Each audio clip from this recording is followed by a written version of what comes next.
Do we manufacture misery as it relates to eating and food? Sometimes what we feed our mind really becomes our appetite. So at its core, when we're not feeling good, what do people generally do? You've heard this said probably many times, food becomes comfort, right? And I think we can always count on food, and I think that's why people have pets, because pets love you unconditionally.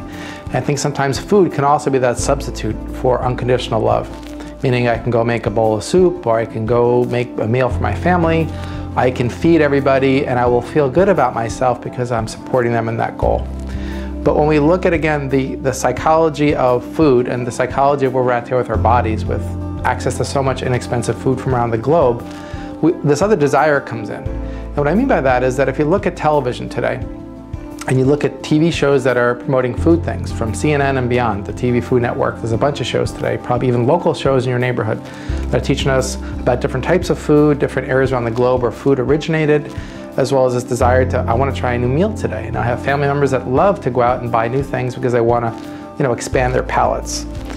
Invariably, I think what happens is, at its core, is that we see this TV show with food and we want to make this meal.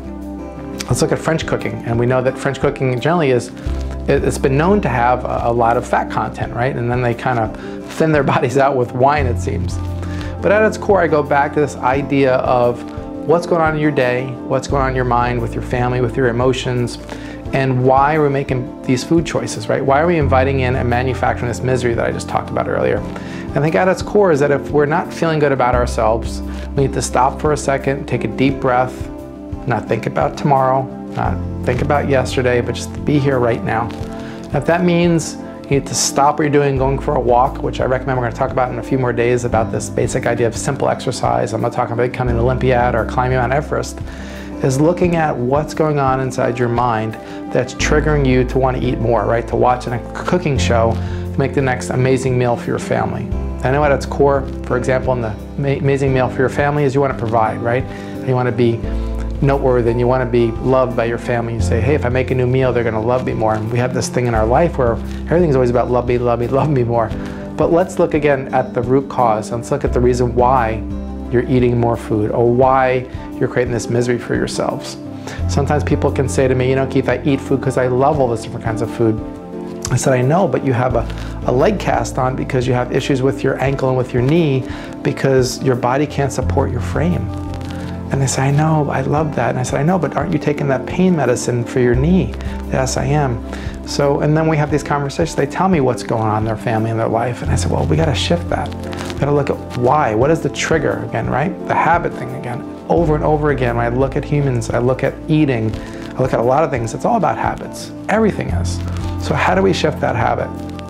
So when you're feeling that feeling and you're creating misery, you're anticipating your spouse coming home or your kids coming home or your job is unsatisfactory, sometimes people reach for food because it's the only way to make them feel better. I'm here to tell you that there's other ways to make you feel better. But start looking at it, start writing down, start journaling. What are you doing every day? What are those triggers? What are those routines? And what has become that reward system? What is it? And then what is that belief that you've created as a result of that habit? And how do we change that? I think it starts with start thinking about you and what your needs are without worrying about everybody else. Start thinking about what's important to you.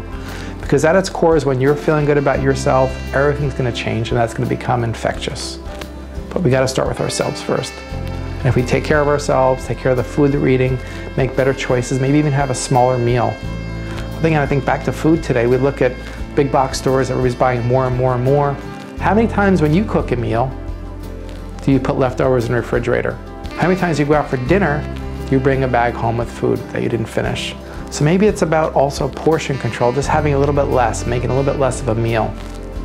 And I think people can actually enjoy less food and eat less food and feel better about themselves.